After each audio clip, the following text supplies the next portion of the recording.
Gentlemen, a lot of us men out there don't like to spend much money at all, especially when it comes to things as simple as haircuts. I know plenty of guys who only go to the barbers once every month, and a lot of the time this means that their hair loses its shape after a while.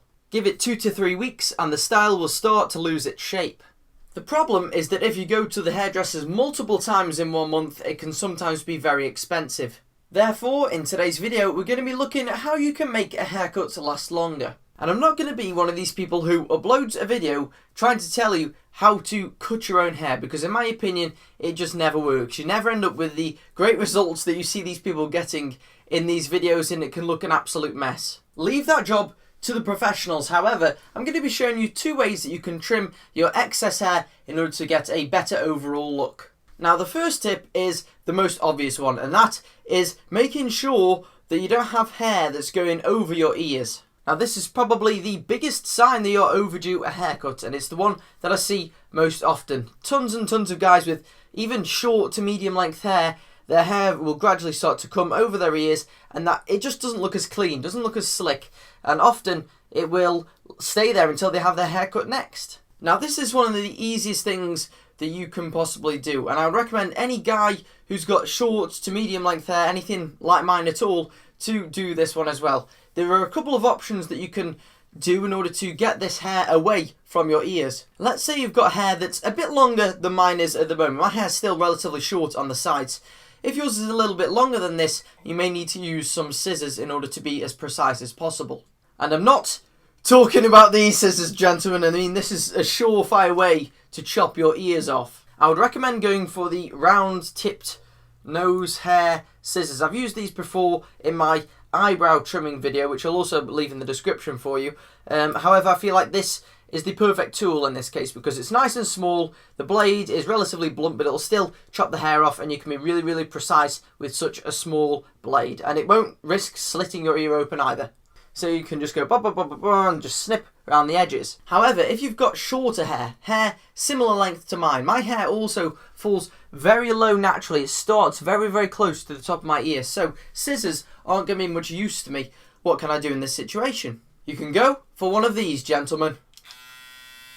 Not the shaver itself, just the trimmer attachment. I'd say 9 out of 10 modern, even half decent shavers will come with this attached as well, and this is the most precise part. Sometimes you may actually have a clip-on accessory which is even more precise, in which case I would recommend that for certain. But the best way to go about this is just to open your ear out, obviously while looking into a mirror, which I haven't got in front of me at the moment, but you simply buzz this round and just chop the excess, anything that is touching your ear at all. You can even comb your hair forward slightly to make sure that you're getting everything that folds over the ear, and simply just go around the top of your ear and just shave this bit off. Now, that's the easy bit. However, there is one other sign that is so obvious and men always miss it because it's on the back of their head. For me, there's nothing that quite shouts, I need a haircut, more than the hair on the back of your neck. And I'm not talking about on the head, I'm talking about where the hair here, it just gradually starts to sneak down the back of your neck.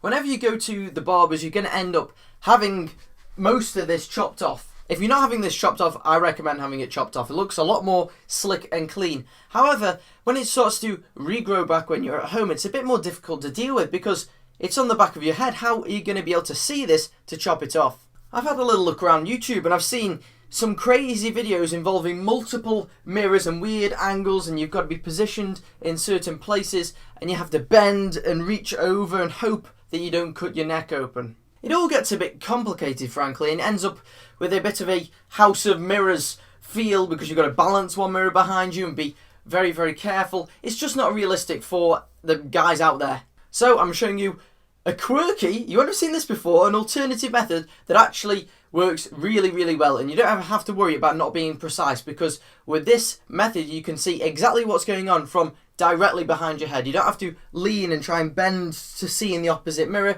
You can just go straight in and get it done as quick as possible. In order to perform this magic trick, you're going to need a couple of tools. The first one, obviously, being a razor, and I prefer to go for one of these types of disposable razors, just cheap. I don't really use a razor, I use a shaver for my face, but for this purpose I literally just buy disposable razors. They do the job absolutely fine.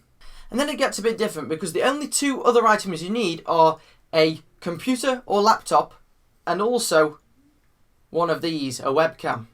And it's got to be a webcam with a reasonably long cord. I'd recommend one maybe about 2 meters long, maybe 1.5 meters would probably do.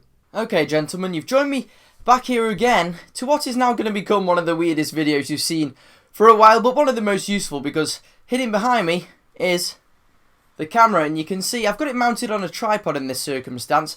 You can mount it on anything you like. I've only got to mount it on the tripod because I've got to film with the camera. It's all a bit weird. However, with you can put that on anything you need and then just look into the screen and you're absolutely sorted. But if we take a look at my hair, I'm going to pop up the webcam now as well. You'll be able to see I've got a great view from directly behind my head. And you can see here, I've got a lot of this excess hair creeping down the side. And this happens a lot for me, which is why I have to do it this way.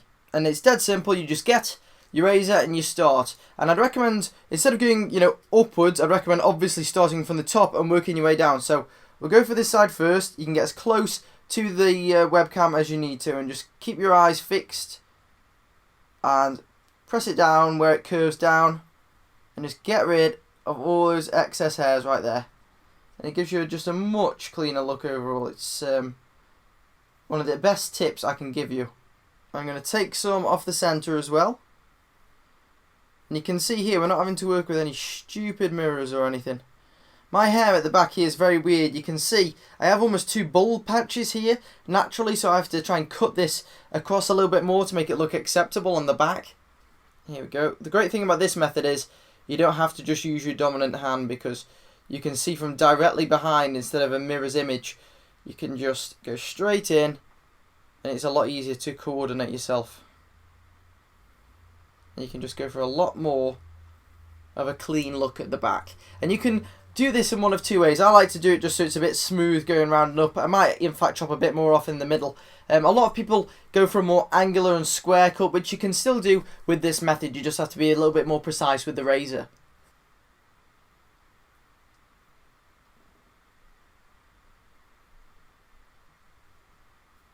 And I'm just going to keep going until it's all done.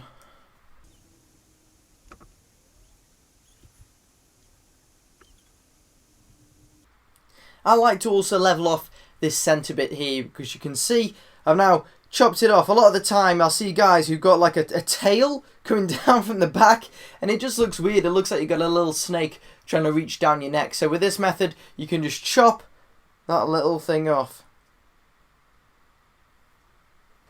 And there you go, fellas. We've got a much cleaner neck. You can see here now from a distance we're a lot better off than we started with. Incredibly easy. Doesn't take more than, I'd say, 2 minutes at all.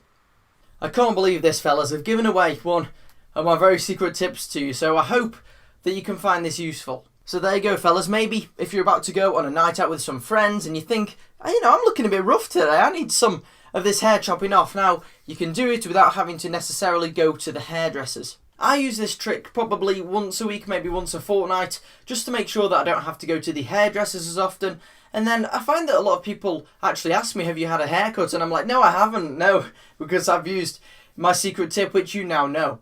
If you enjoyed this video and found it useful, hopefully you've been able to go on and use this technique to keep off this horrible neck hair that sort of creeps down the back of your neck. Then make sure you press like on the video to let me know that you've enjoyed it. And also, if you want to see some more men's grooming and men's style tips on this channel, make sure you subscribe to it as well. And then you'll get all 3 of my uploads every single week to do with these topics in order to help you feel like a better and more attractive person. And I'll see you in the next video.